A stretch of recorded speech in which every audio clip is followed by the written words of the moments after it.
Welcome to this explainer. You know, it's a crazy fact, but most brilliant business strategies, they don't fail because the idea was bad. They fail because of execution. Today, we're taking a methodology that honestly can sometimes feel a bit dense or academic, and we're going to transform it into exactly what it's meant to be, a dynamic, practical engine for your business. We're talking about the Balanced Scorecard. If you want to know how organizations literally turn high-level, pie-in-the-sky ideas into actual ground-level realities, well, this is the tool. We're going to unpack exactly how it works using the specific framework and components drawn straight from the source material. Okay, let's dive into this. Here is our roadmap for today.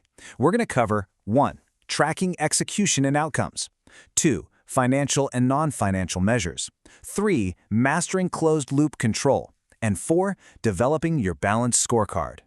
Before we look under the hood, I want you to really think about this. How do you actually track strategic execution? Seriously, it's one thing to have this brilliant, beautiful strategy written down in a boardroom document somewhere, right? But how do businesses ensure their strategic agendas don't just stay on paper? That is exactly why tracking outcomes truly matters to you. Because let's face it, a strategy without execution is just wishful thinking. So, Section 1. Tracking execution and outcomes, the core focus.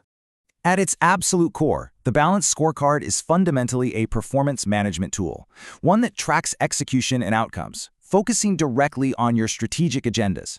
Now, this isn't just about logging data for the sake of having spreadsheets, no way. It exists to bridge that giant gap between what your boardroom strategy says you should be doing and the actual execution happening right there on the factory floor or in the sales bullpen. Moving right along to Section 2. Financial and non-financial measures, the anatomy of the scorecard. Now, what's really interesting about this is how a balanced scorecard deliberately selects a small set of financial and non-financial measures. And the key word there is definitely small. It's not about measuring every single metric you can possibly find. It's about being highly selective.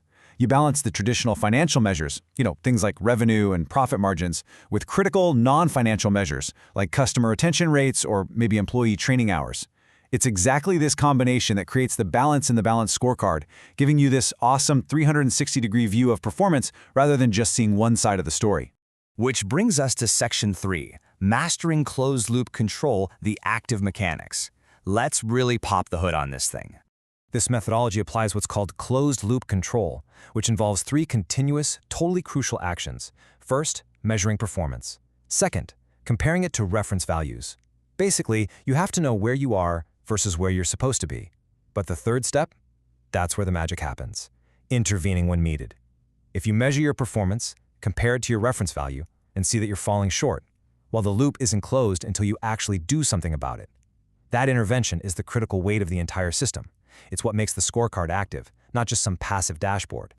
Okay, Section 4. Developing your balanced scorecard, the life cycle. Let's look at how to actually build this yourself. Development is broken down into 8 distinct phases, starting with Phase 1, planning. First up, you absolutely must begin with a brutally honest assessment of where you are today. Only then can you define your high-level strategy. From that strategy, you extract specific actionable objectives, and finally, you determine your measures, which, as we just discussed, is going to be that deliberate small set of financial and non-financial metrics. This entire first half of the process, that's your essential blueprinting phase. You are laying the solid foundation before a single action is ever taken. Let's move over and see how this builds. Shifting from planning to Phase 2, execution. Step 5, you set your targets based on your measures. Then, you launch initiatives. Think of these as the actual daily projects required to hit those targets. Next up is alignment, which is all about making sure every single department is pointing in the exact same direction. And finally, evaluation. This ties us right back into that closed-loop control of measuring and adjusting that we just talked about. This right here is exactly how planning directly translates into active execution. So if you take away just one thing from this explainer, make it this. The ultimate goal of the Balanced Scorecard is marrying strategy with execution and outcomes.